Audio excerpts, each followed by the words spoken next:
Y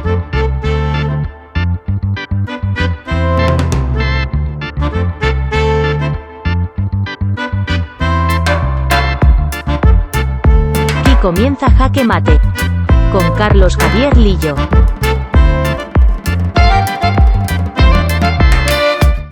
¿Qué tal? Muy buenas, bienvenidos a este Jaque Mate. Hoy es jueves, es nuestro programa de cada jueves, pero hoy tenemos un programa especial. Y vamos a hablar de violencia de género. ¿Por qué? Porque hoy es 25 de noviembre, 25N, y es el día de la lucha contra la violencia de género, un problema que desgraciadamente sigue muy presente en nuestra sociedad. Pocas palabras más se pueden añadir más a lo que ya decimos todos los años, porque desgraciadamente este es un mensaje que hay que seguir repitiendo año a año. Desgraciadamente no va cambiando la cosa. Afortunadamente cada vez hay más denuncias, es decir, cada caso de violencia de género se denuncia o se intenta que se denuncie. Afortunadamente hay más concienciación y afortunadamente se habla de este problema. En un año en el que además la salud mental está en un protagonismo claro, pues conviene hablar no solo de la violencia física, que sí, que es muy grave, que deja unas secuelas terribles. Por cierto, el caso de Igualada, hace no tanto tiempo, asusta y preocupa.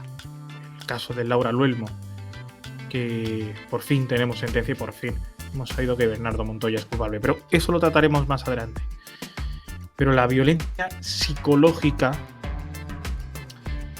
es clave, es fundamental, es una forma de violencia muy instaurada y sobre todo muy subterránea. Muy subterránea. Muchas veces no sabemos que eso es violencia de género, pero lo es.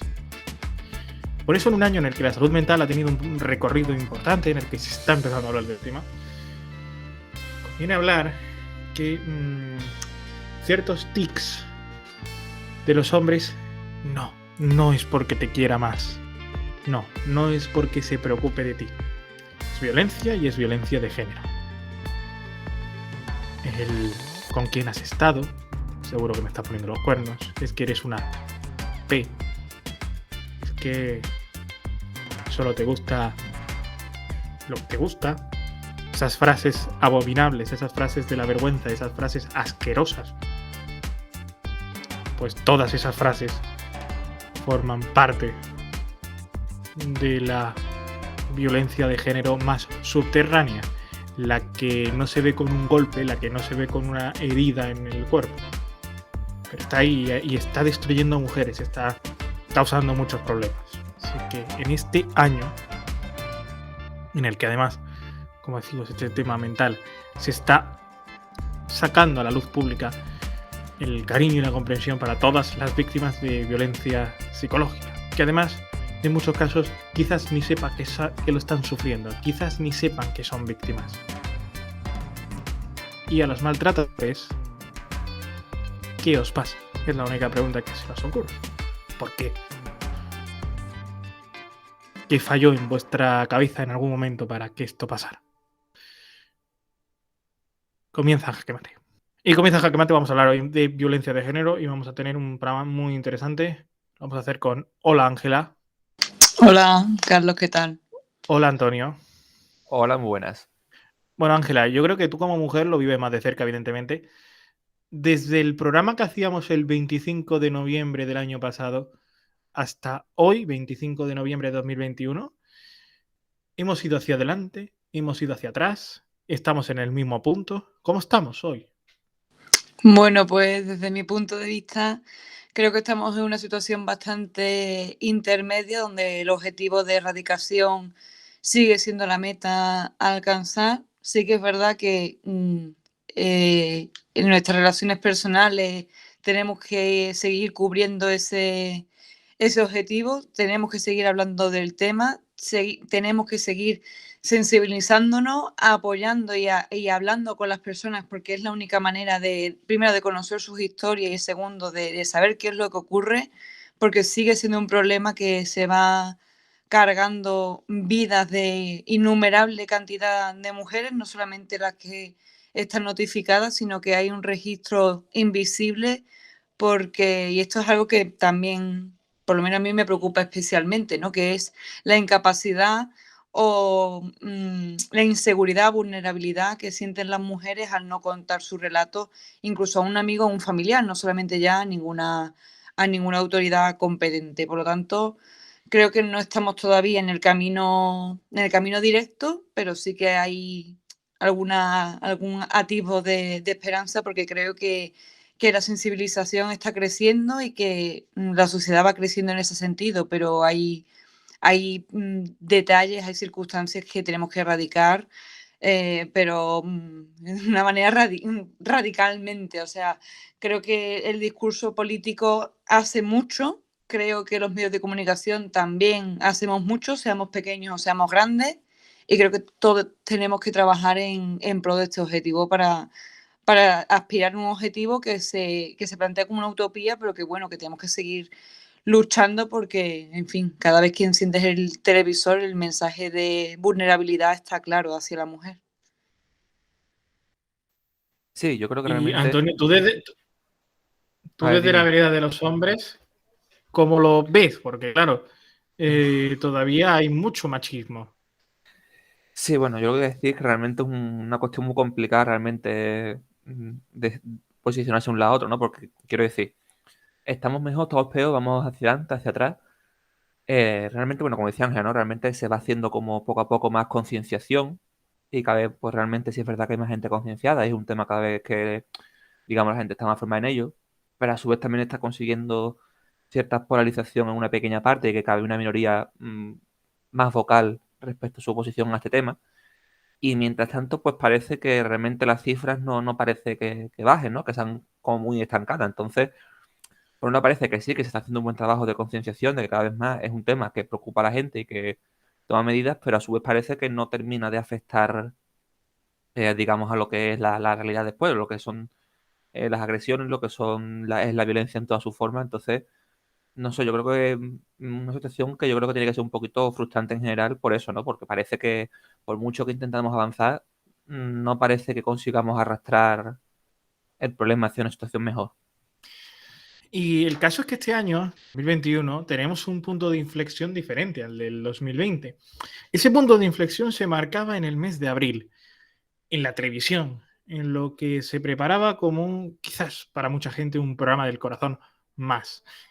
En la historia de Rocío Carrasco se han visto reflejadas muchas mujeres y otras no tanto. Ha sido el debate del año. El caso de violencia de género, según su testimonio, contado en directo para millones de espectadores, en una serie de capítulos emitida por Telecinco. Muchos dicen que es una referente, otros que ha aprovechado la tragedia para hacer dinero. Y entre medias, un gran debate. Otros también dudan del testimonio y creen a su expareja, Antonio David. Pero sin duda un punto de inflexión respecto al año pasado. Ángela. Sí, yo creo que sin duda cuando salió la promo que hicieron de esa docuserie, creo que ya la valoración de la violencia de género creo que cambió muchísimo. De hecho, la propia directora del documental, Rocío Carrasco, Contar la verdad para seguir viva, ha recibido un premio por el trabajo realizado, y es verdad que ha creado esa polarización que tú bien decías, ¿no? Por una parte, pues ha habido personas que se han creído el testimonio, se han posicionado claramente en contra de este caso de violencia de género, quizás de otros no, pero de este en concreto sí, que eso también me parece bastante curioso, y otros pues que bueno, que son, digamos, negacionistas de este caso, ¿no? Creo que la actitud que se ha prestado ante esta serie ha sido, yo creo que puede tener una valoración que incluso sea un poco vacía, ¿no? Porque no sé hasta qué punto tratar este tema en ese formato haya sido el adecuado. No sé si puede ser juzgado como una plataforma más del periodismo de corazón, que también puede serlo y es legítimo perfectamente, o si puede ser, digamos, algo instructivo de cara a la sociedad. Lo que sí que es verdad que no, tengo una opinión muy clara, y es que no se puede comparar la docuserie de Rocío Carrasco, independientemente de su veracidad o su falsedad, que eso no estamos juzgando aquí, con la declaración pública de la fallecida Ana Orantes, que asumió el riesgo de la época, en primer lugar, en un formato de un programa de televisión, confesó lo que llevaba años viviendo y al final, pues, el final no fue el que todo el mundo deseaba. Por lo tanto, creo que son dos maneras de interpretar y de vivir lo que es la violencia de género de cara a los medios de comunicación. Sí, o sea, yo creo que en realidad también, o sea, es peligroso también que convirtamos ese programa como una especie de referencia, ¿no? Decía Ángela Alonso de Ana Orantes, y es verdad, ¿no? Porque en el fondo, hasta cierto punto es incluso una especie como de convertir en espectáculo un drama como es esa situación, ¿no? Entonces, yo creo que eso es muy peligroso porque al final, bueno, de hecho uno se mete en redes sociales, por ejemplo en Twitter, y casi a diario, por las mañanas sobre todo, te encuentras con hashtag de Litopia en España, de personas últimamente más quizás en apoyo que en contra, pero como posicionarse con el tema, ¿no? Como si fuera una cuestión de debate, como yo qué sé, como están debatiendo en el Salme cualquier chorrada. Y entonces al final deja un poco el pozo de que este tipo de temas se cometen en espectáculo y se acaban relativizando muchísimo y convirtiendo pues en cosas así, ¿no? Como algo que se pueda debatir y que sea una cuestión de "Ah, me cae más bien esta persona, me cae más bien la otra, ¿no? No sé, yo creo que realmente es cierto que quizás puede tener un puntito de a la hora de visibilizar, pero yo creo que los efectos negativos que tiene superan con creces los efectos positivos. ¿Tú crees, Ángela, que superan los efectos negativos a los positivos? Yo que estoy muy de acuerdo con lo que ha dicho Antonio, estoy bastante de acuerdo porque sí, es que hay maneras y maneras de tratar determinados temas. Y sí que es verdad que el documental, que yo no lo he visto entero, pero evidentemente por las redes sociales o en cualquier medio de comunicación, las noticias, ya era noticia, la docuserie de Rocío Carrasco, ya incluso la promo que se le ha hecho ya era brutal, por lo tanto se iba a ser totalmente consciente de que eso iba a salir. Y yo no sé hasta qué punto ha sido correcto el tratamiento de la información. No sé hasta qué punto con el tema de la música, tema de las imágenes, demasiado caricaturesco, sobre todo también los debates paralelos que han tenido en otros programas de corazón. Yo creo que eso es una temática que hay que tener mucha mano izquierda y saber perfectamente en qué plaza hay que sacar ese tema. No sé yo hasta qué punto. Que para algunos haya sido beneficioso, pues bueno, pues probablemente sí. Que lo hayan visto bien, vale.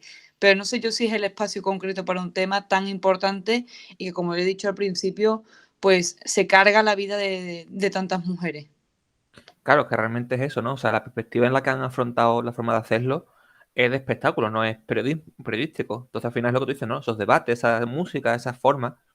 Y ahí está el problema, que un tema que tiene que ser tratado con una delicadeza absoluta, con mano izquierda, con rigor periodístico, al final lo conviertes en una tertulia, lo conviertes en un espectáculo. Entonces ahí quizás está el problema, por muy bien que pueda hacer a nivel de visibilizar. Totalmente de acuerdo. Y bueno, Antonio, hablando de ti, ya que estamos, tienes unos datos que nos querías comentar sobre temas de violencia de género, ¿no? Bueno, sí, yo aquí quiero tratar un tema que se suele hablar mucho, ¿no? Porque realmente la manera así principal que tenemos de contabilizar cómo avanzamos en este tema son pues las víctimas o las denuncias por violencia de género en todas sus formas, por abusos sexuales. Entonces, claro, eso es muy complicado porque las definiciones cambian, de hecho el año que viene va a cambiar, no sé si a lo mejor después hablaremos un poco del tema, pero después cuando uno acude a datos internacionales, a otros países, a ver cómo está la situación en otros países, ahí ya se convierte en un caos absoluto. Y es que cada país tiene su definición, algunos directamente ni siquiera tienen definición, ¿no? A mí un caso que me parece muy interesante, que es la comparación entre Suecia y Polonia. Suecia es Sí. pues, cada año básicamente el país de Ujú. Europa con mayores niveles de denuncias sobre algún tipo de violencia o de abusos sexuales, mientras que Polonia es un país en el que no existe la violencia de género. Y eso de hecho se utiliza mucho de ciertos grupos, pues sobre todo también relacionándolo con la forma de cómo los valores de cada uno de los países, la composición etnográfica, demográfica, sobre todo de Suecia, ¿no? Con tantísima inmigración que ha recibido en las últimas décadas, pues se utiliza mucho como para crear ciertos discursos. Pero claro, ¿dónde está el truco aquí? ¿Qué es lo que ocurre? Pues realmente, como decíamos antes, ¿cómo se definen las cosas? En Polonia, por ejemplo, no se define como tal la violencia dentro de la pareja de un hombre hacia una mujer. Entonces, en ese sentido, no existen estadísticas. Al no existir estadísticas, es una realidad que no existe del todo. No existe esa percepción. Mientras que en Suecia hay una ley que ampara tantos casos, que da tanto apoyo, y hay, como digamos, igual que aquí en España, ¿no? Esa promoción de que ante cualquier caso denuncia, que eso hace que haya muchísimos casos. Entonces se crea esa paradoja que en el país en el que hay mayor apoyo y mayor, digamos, concienciación, es donde hay más casos. No realmente porque haya más casos, porque eso no lo sabemos, sino porque es donde más se denuncia. Entonces yo creo que es algo que también hay que tener mucho en cuenta a la hora de hablar de datos y tal, porque en España también se utiliza mucho el discurso de, bueno, pero es que claro, al final los casos no bajan, o al final cada vez hay más denuncias, o estamos todo el día viendo casos en la tele, y claro, es que cuanta más conciencia tengamos, más casos van a salir porque más gente se va a sentir, en comparación con hace 20, 30, 40 años, se va a sentir, digamos, con posibilidades de hacerlo sin sentirse mal consigo misma. Entonces yo creo que es algo importante a tener en cuenta también en este debate. Ángela. Sí, sin duda el hecho de que una realidad tenga distinto nombre no significa que remita a lo mismo. Quiero decir, hay un desconocimiento. Creo que para algunos hay lío o se quieren hacer lío de lo que significa la violencia de género aquí en nuestro país, que evidentemente en Suecia puede ocurrir, en Polonia puede ocurrir, de acuerdo, pero que tenga otro nombre no significa que no exista. Que, vamos, si he entendido bien lo que tú acabas de decir. Bueno, sí, básicamente es que si no hay una definición, o sea, si no está definido, si no existe como tal, no hay caso. Exacto. O sea, hasta que no se pone nombre, no existe, digamos, desde un punto de vista así más. Exacto. Entonces, claro, es muy complicado comparar cuando existe esta diferencia a la hora de definirlo. Eso es un problema tremendo. Y es un problema tremendo que puede parecer una gilipollas lo que voy a decir, pero es un tema tremendo relacionado con el lenguaje.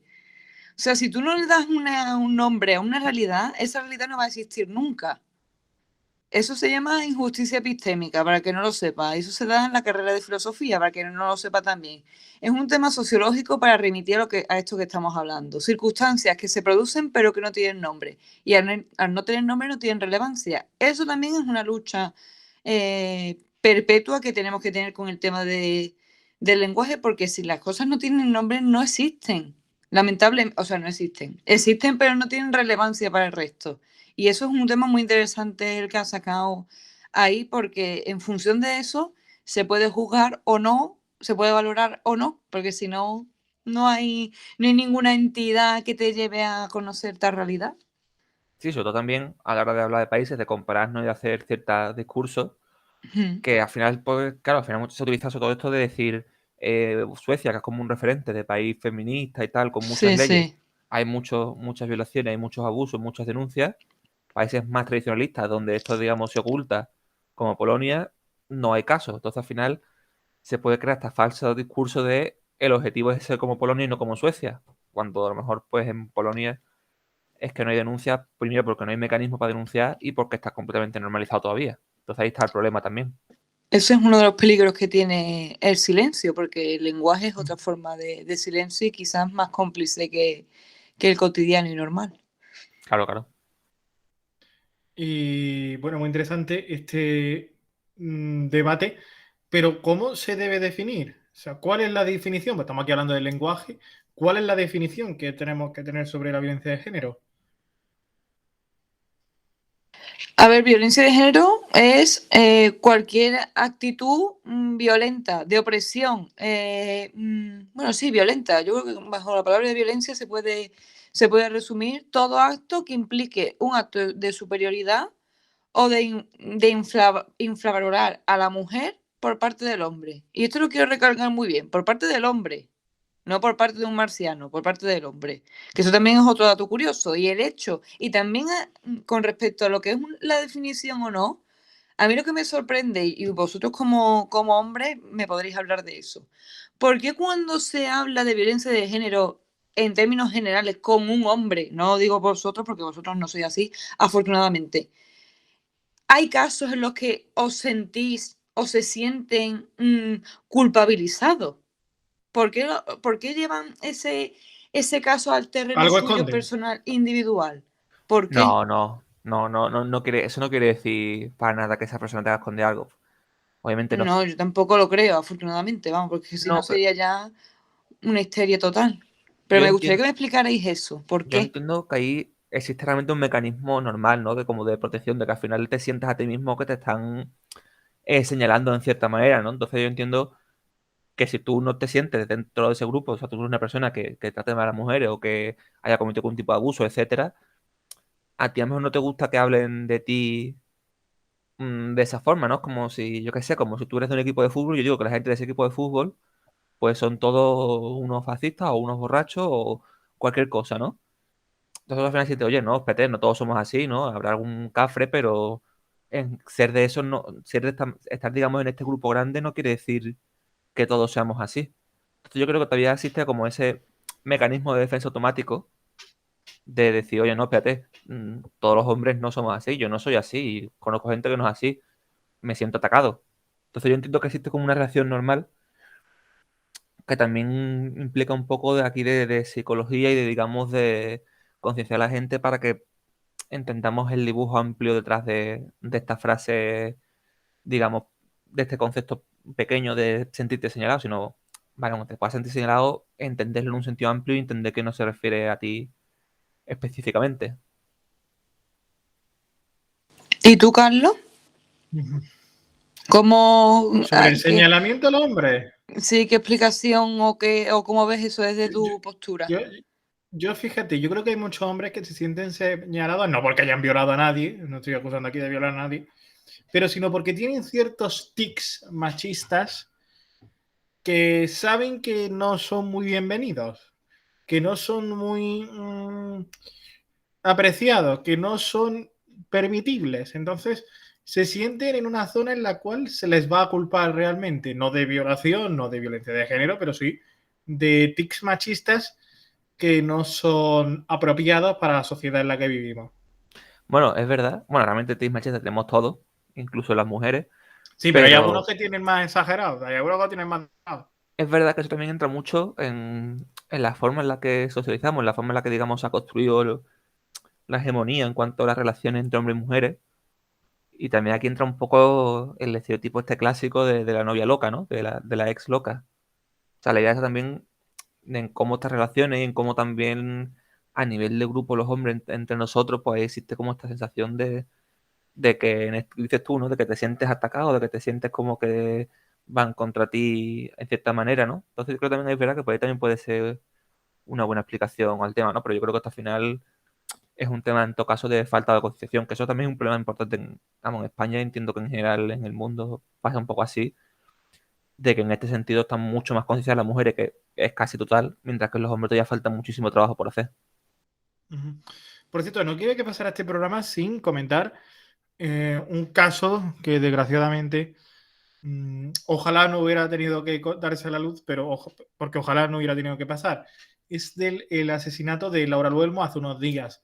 Conocíamos la sentencia. La sentencia básicamente implica a Leonardo Montoya como la persona que asesinó a esta joven. Es el culpable y va a pasar unos cuantos años en la cárcel. Nuevamente, un caso que ojalá no hubiéramos tenido que contar, pero un caso que salió en su día a la luz pública, se hizo el juicio y Bernardo Montoya es el culpable. Ángela. Bueno, sin duda, pues ya ha terminado una minimísima parte de la agonía de la familia de Laura Luelmo. La verdad que es un tema, como tantos otros, que me emociona porque me da mucha, en fin, la empatía y la impotencia pues sale a florecer y en este caso pues bueno, yo me alegro, vamos, infinitamente que se haya hecho justicia de esta manera con este asesino, porque ya no tiene otro nombre. Para mí, desde el principio, no tenía otro nombre. Y me alegro que se le haya acusado de todos los delitos por una unanimidad plena por asesinato, agresión sexual y detención ilegal, más allá bueno, de todas las declaraciones confusas que ha podido vertir, ¿no? Porque últimamente había acusado a su exmujer o mujer de haber llevado a cabo tan terrible asesinato a la joven de 26 años, ¿no? Yo me alegro infinitamente y esto es cómo hay que actuar y el castigo que hay que perpetrar para cortar, digamos, esta hemorragia de asesinatos y de violencia que, como tú bien has dicho antes, Carlos, no solamente terminan en crueles crímenes como el de esta profesora, ¿no? Sino que se producen civilinamente con detalles muy pequeñitos que normalmente disfrazamos como tonterías. Y eso pasa lo mismo cuando hablamos del tema del bullying. No hay que hacer de un gesto una tontería. Si ese gesto se repite y se vuelve dañino y hay una persona que lo está padeciendo, no es ninguna tontería. Por lo tanto, yo creo que este tipo de casos, una vez más, como el de Marta del Castillo, como el de infinidad de mujeres que han perdido la vida a manos de sus parejas, creo que tienen que concienciar para pensar y recalcar que esto no es una tontería, que hace daño y que va de menos a más, y que si no se corta, pues probablemente sea el final como el de esta chavala. Así que yo, mi felicidad completa y plena, y mi mayor deseo de que ese asesino no vuelva a pisar la calle, por lo menos que cumpla la condena que le han puesto. Antonio. Sí, bueno, al final, esto es las consecuencias de lo que hablamos antes, ¿no? Al final de estas, digamos, violencias que existen en nuestra sociedad, por final, la consecuencia es que ocurran casos como este de un secuestro con un asesinato, con violación, y desde luego, pues, un caso gravísimo, que por suerte desde el principio, pues eso, parece que rápidamente dieron con el culpable, fue detenido y ahora, pues, se va a confirmar la condena, ¿no? Entonces, en ese sentido, pues, como decía Ángel, bueno, sí es verdad, una noticia positiva, que por lo menos el que la ha hecho, pues, la pague. Pero, claro, al final realmente esto es, yo creo que es una victoria agridulce, ¿no? Porque al final el que se detenga a esta persona, el que se le condene, no va a evitar que haya hecho lo que ha hecho o que otra persona lo vuelva a hacer. Entonces, creo que realmente el objetivo no es tanto centrarnos en la parte judicial de qué hacemos con el que ha hecho, el que ha matado a una mujer o el que la ha violado, sino cómo hacemos para que no ocurra. O sea, yo creo que aquí el debate es la prevención, no el castigo. Yo creo A que veces se desvía mucho del tema. Yo creo que la batalla también tiene que ser doble.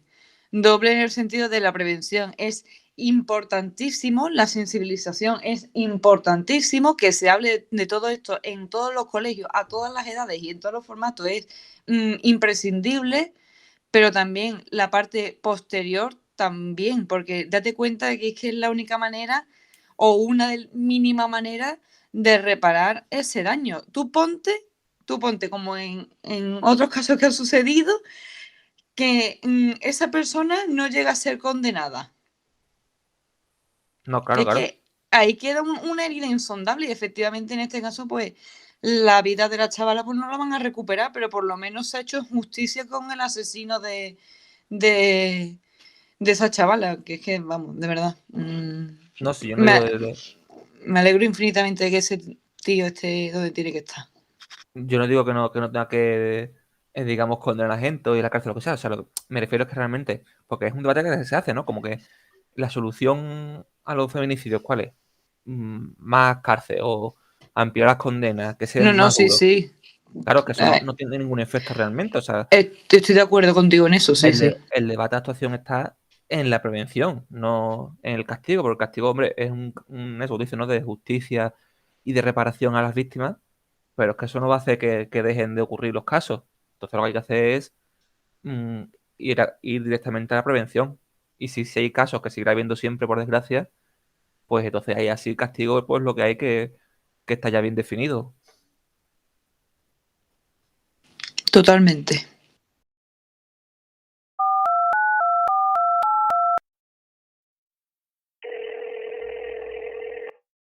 Bueno, pues hoy en Jaque Mate estamos para hablar en este 25 de noviembre estamos con Clara Benito, que es la presidenta de la Asociación Mujeres Unidas contra el Maltrato, MUM.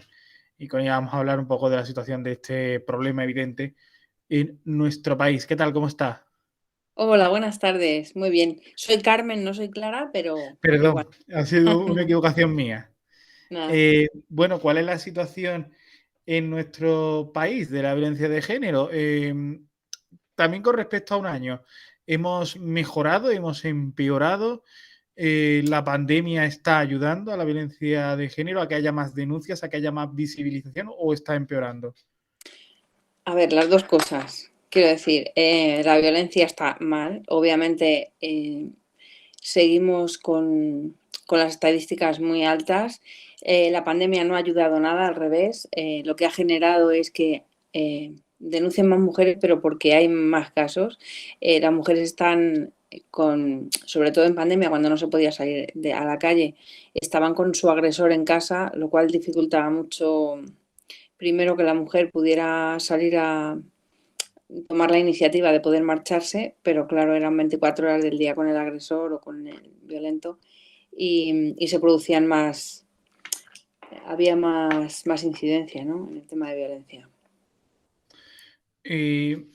Desde la política, ante este repunte, ante este crecimiento de agresiones machistas, ¿desde la política se están tomando soluciones o notáis que está habiendo un silencio sobre el tema?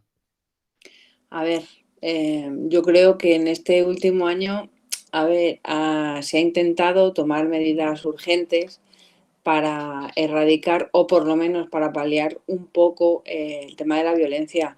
Está claro que no va a ser de un día para otro, ¿vale? Entonces, creo que hay más campañas, que la formación aunque tendría que ser obligatoria, que es la única manera de erradicar la violencia, se toman medidas urgentes para el momento. ¿Cree que no hay, por tanto, medidas más de fondo, medidas que puedan ayudar al futuro, sino que es todo muy urgente? Tendría que ser ya. Tenemos una ley que está muy bien, que hay que meterle fondos para que pueda funcionar y desgraciadamente vamos avanzando muy poco a poco. Ojalá se pudiera avanzar más deprisa, pero me temo que va a ser complicado. Tal y como lo están planteando y como está todo, pues seguramente tardemos bastante en ver resultados. Tiene algo que ver también la postura de ciertos partidos, por ejemplo, Vox sobre la violencia machista, casi que Vox es un negacionista de la violencia de género. Sí. ¿Tiene algo que ver esta postura de Vox en lo que el gobierno está quizás teniendo problemas para hacer? Pues vamos, es fundamental que en estos últimos tiempos Vox primero se permita decir que la violencia de género no existe, que es un invento político y lo que está haciendo, aparte, por supuesto, de perjudicar todo lo que venimos haciendo hasta ahora, incluso es un odio generalizado que ha aumentado no solo por el tema de violencia machista, sino homofobia, transfobia, en todos los sectores, ¿no? Y se nota, eso se ve reflejado en la sociedad y vamos un pasito para atrás. Estamos retrocediendo entonces con lo que ya Sí, teníamos avanzado. sí, en este sentido sí. ¿Y esto preocupa de cara al futuro o cree que va a ser una tendencia que va a ser temporal y que luego habrá otro nuevo avance en la conquista de Hombre, derechos? esperemos que sea un paso, o sea, que sea una cosa momentánea en el tiempo, que reaccionen los demás partidos, tanto el Partido Popular, que no se una a esa corriente, sino que, como hizo en su día, que se firmó un pacto de Estado en el que intervinieron todos los partidos políticos y sigamos avanzando todos juntos, porque desde luego lo único que puede hacer políticamente, si se une por intereses, es perjudicar al resto de la sociedad, como se está viendo. Y bueno, hay un cierto riesgo, por decirlo así, que es precisamente que Vox llegue al gobierno. No sé si ustedes tienen planteada esta realidad, porque es cierto que en muchas comunidades donde ya gobierna la derecha está habiendo un cierto retroceso más evidente, más pronunciado en la conquista de derechos para el colectivo feminista. Pues esperemos que no, porque puede ser mortal. Seguiremos luchando y cuanta más barrera pongan, pues más fuerza tendremos que hacer, porque lo que está claro es que no podemos permitir que ya no solo que disminuya, sino que encima aumente, ¿no? Y creo que en la parte de los jóvenes sí que se está notando bastante y no debemos permitir que suceda. ¿En qué lo notan en la parte de los jóvenes? Hombre, pues hay más repuntes. Hay en adolescentes, en gente joven, en universitarios que, bueno, que tenemos más llamadas. Se verá reflejado en toda la sociedad en general, pero desde luego nosotras lo estamos notando más. ¿Es la parte de edad? ¿Es el grupo de edad donde más casos hay? ¿Es donde más pronunciado es? ¿Es la violencia machista? No, a ver, la violencia es de manera transversal y nosotras tenemos desde chicas de 17 años que a veces vienen acompañadas hasta de sus padres, de su madre, y mujeres de más de 80 años que ya deciden poner punto final y vienen. O sea, hay de todas las edades. Es verdad que el grosso está en la mediana edad de, pues yo qué sé, 25 a 45 años, pero desde luego afecta a todas las mujeres en general, a toda la sociedad, y lo que pasa que hay veces que hay más movimiento y ahora mismo en la adolescencia sí se está notando, ¿no? Que hay un repunte más alto de lo que debería haber. ¿Es un problema de educación, el de la adolescencia especialmente? Es un problema de educación en general. O sea, la educación, la coeducación, es la única manera de erradicar este problema. ¿Cuándo lo veremos? Quizá dentro de mucho tiempo, pero tendremos que empezar en algún momento a ponerla en colegios, guarderías, institutos, universidades, en todos los sitios, pero no como una charla que damos ahora de prevención una vez al año, sino meterla en la educación a saco para que esto, bueno, tenga una solución en algún momento. Esto parece complicado si pensamos que además en la educación se está instalando algo que se llama PIN parental, que precisamente, bueno, podría prohibir que ciertos hijos, si los padres no lo consideran oportuno, acudan a charlas de este tipo. Hombre, eso tendría que estar prohibido desde nuestro punto de vista. O sea, la educación no puede ser privativa para algunos niños porque los padres lo deseen. De hecho, el implantar en los colegios este tipo de educación es porque en muchos hogares todavía tienen normalizado el machismo, tienen normalizada la violencia, y es desde la escuela, desde un punto neutro, por así decirlo, donde la educación tiene que llegar a todo el mundo. Entonces, para nosotras el tema del PIN debía ser, pues, como dejar a un menor sin un tipo de educación.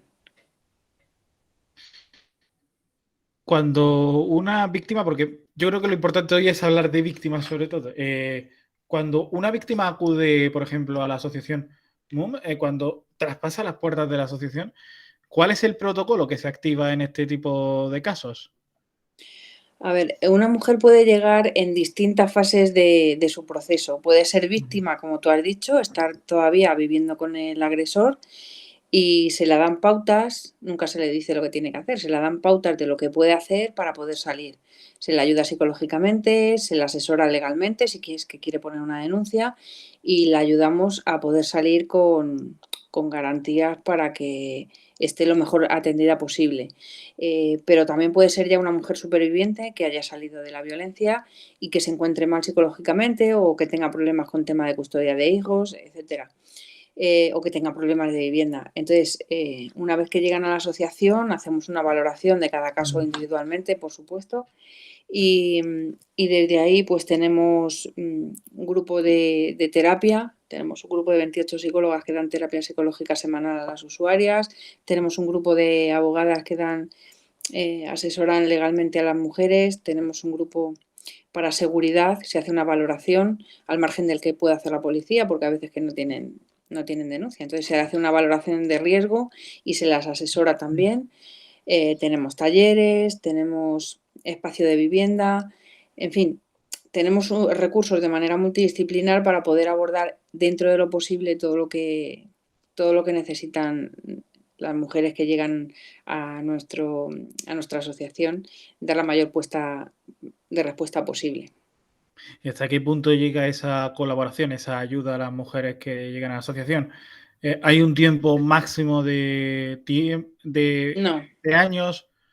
no. Por ejemplo, en terapia psicológica la media suele ser 1 año y medio. Están 1 año, si necesitan más están 2, y si ya vemos que van un poquito más lentas y necesitan más apoyo, las pasamos a terapia de grupo para que estén con compañeras, para que avancen también un poco a nivel red. Pero no hay límites. La mujer está el tiempo que quiera estar con nosotras y se mueve por objetivo, ¿no? Según el objetivo que quiera conseguir esa usuaria cuando entra, pues ellas mismas son las que saben cuándo se ha acabado su proceso y pueden empezar ellas solas. Y bueno, hay una queja mayoritaria en las asociaciones, ya no solo de víctimas de la violencia machista, sino víctimas, por ejemplo, de temas de drogas y de otros muchos problemas que tenemos en nuestra sociedad, que es de la falta de financiación. Es decir, bueno, nosotros podemos hacer lo que podemos hacer, pero la sociedad no puede vivir sin fondos. Necesitamos ayudas, por ejemplo, del Estado. ¿Eso les pasa en su asociación o Sí, sienten que no tienen problemas? No, nosotras no tenemos ningún tipo de financiación a nivel institucional.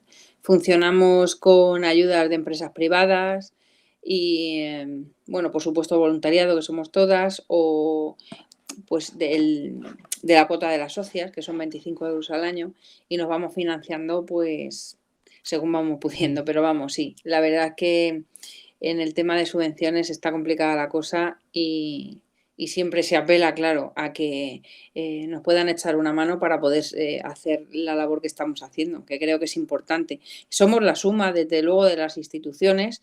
No queremos ser un sustituto, simplemente sumar a lo que ya hay, que creemos que es súper importante hacerlo también desde las asociaciones. ¿Se han podido reunir con la ministra de Igualdad, con Irene Montero, para plantearles estos problemas que tienen a veces para mantener la asociación? La verdad es que no.